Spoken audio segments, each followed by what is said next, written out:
Hey guys, it's Victoria and welcome back to FemmeHead. So I got a lot of questions from you guys about what I did to prepare myself, to prepare my body before getting pregnant. 3 months before we had decided that we were going to start trying, I started taking a vegan prenatal just to kind of boost my stores and make sure I had enough things like folate going on in my body in case I did get pregnant right away, which I fully assumed I would.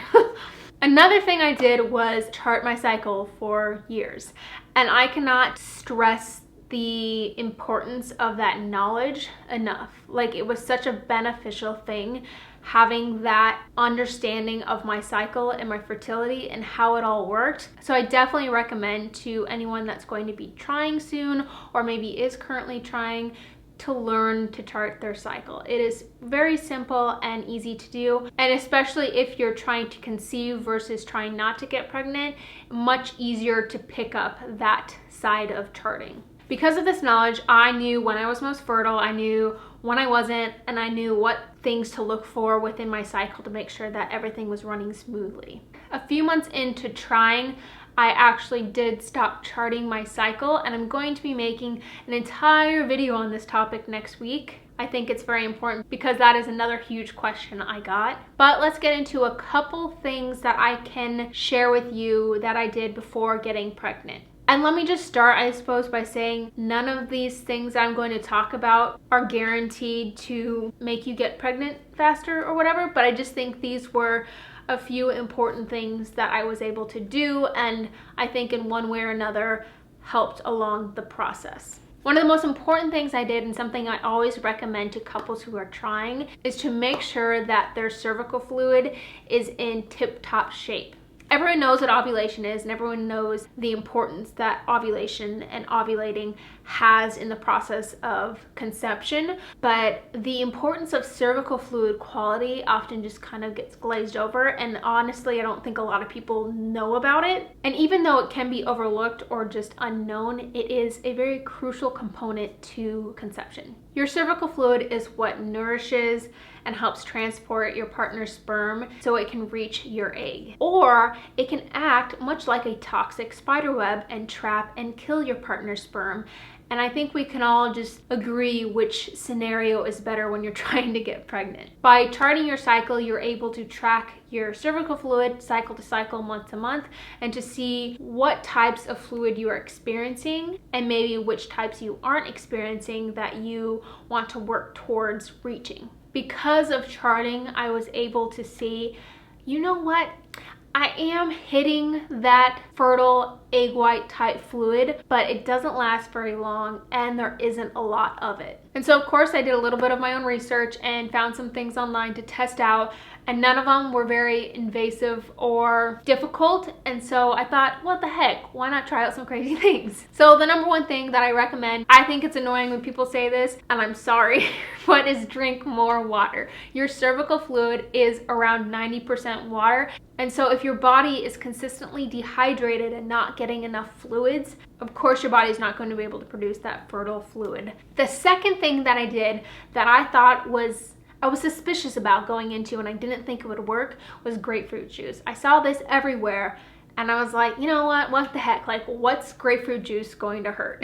So I got a big old bag of grapefruit, and around cycle day 10, I started juicing one every day or just eating one when I was too lazy to juice it. It turns out that grapefruit juice is actually delicious. I really enjoy grapefruit just by itself, but I was worried that it would be very tart in juice form, but it was delicious, and it also has the added benefit of just being hydrating as well, going back to point number one of getting more fluids in. The third thing I did was take a primrose oil supplement and flaxseed oil supplement. So starting with cycle day 1 until I ovulated, I would take a primrose oil supplement every day, and then after I had ovulated, I would switch over to taking a flaxseed oil supplement until my next cycle started. And this was just because it said that the primrose oil supplement can cause your uterus to contract, possibly. And so obviously if you've got a little nugget in there that you're trying to keep safe, you don't want your uterus to contract and shed. And those things might sound like witchcraft, and I was very skeptical going into it, But the cycles that I did these things, that I drank more water, drank grapefruit juice, and took those supplements, I noticed a huge difference in not only the quantity but quality of my egg white cervical fluid. I cut my coffee intake down to 2 cups of coffee a day, which is like the recommended safe amount. Basically, if you're drinking a pot of coffee to yourself every day, that's not a good thing. And now that I am pregnant, I drink only 1 cup of coffee a day, but you are safe to drink up to 2 cups of coffee. I think it's 200 milligrams of caffeine a day. I do have the occasional drink. Well, not anymore now that I'm pregnant, but before I got pregnant, I would have the occasional drink. The first 4 months of trying, I didn't drink any alcohol at all. I was like, it's gonna happen right away and I'm not gonna be able to drink anyway, so I'm just gonna go sober and it's gonna be great. Well, then it didn't happen and I was like, screw this, Victoria, you can have a drink and like the world's not gonna end. So my compromise was the 2 weeks before I ovulated, I could drink if I wanted to. And then once I knew that I had ovulated around the time that I should ovulate, I stopped drinking. And the final thing that comes to mind with all this is improving my luteal phase. So if you guys have been following along with FemmeHead for a while now, you know that I have had on and off struggles with premenstrual spotting and just like a luteal phase deficiency or progesterone deficiency, whatever you want to call it.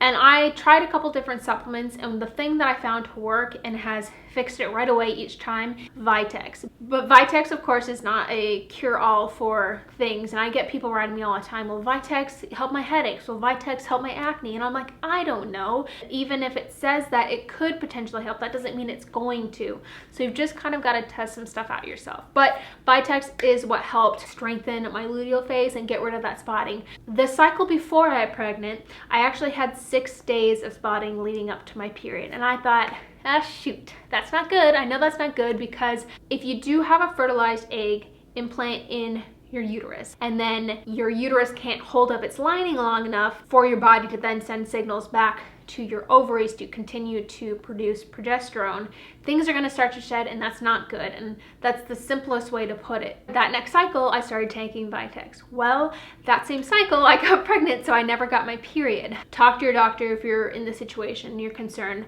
But basically what I did was just, it's a 2-pill dosage, so I just started taking 1 pill and then 1 pill every other day and weaned myself off of it in like a week or 2. And everything's been fine. In the end, the top 3 things I think that I did before getting pregnant that were beneficial. Number 1 was charting my cycle and understanding how my fertility worked. The second thing was working to improve and boost my cervical fluid quality. And the third thing was healing my luteal phase deficiency with Vitex. But of course, we all know this, what worked for me may not work for you, and what works for you may not work for the person next to you. Just keep that in mind. Charting is so important because it gives us such a deep insight into our cycles and our fertility, and it can quickly help you detect if something's going on that is going to make it more difficult for you to get pregnant or stay pregnant. If you're watching this video and have no idea what I'm talking about when I'm talking about charting your cycle, or you've heard of it but you don't know how to do it yourself, lucky for you, I have created an easy to understand course that just breaks it all down for you for those new to FAM, and I will leave that information down below. I can't stress enough the benefit of charting my cycle in just all aspects of life, but especially trying to conceive and get pregnant. I just want to pass that knowledge on to every single couple that is going to be trying to conceive or is currently trying to conceive. So check it out if you're interested in learning more. But I also want to know, what were some of the things you did before getting pregnant? Was it to boost your fertility or to prepare your body? Leave those down in the comment section. That is what I have to say. Those are just some of the things I did before I got pregnant. Nothing crazy, nothing like too extreme. Yeah, something worked.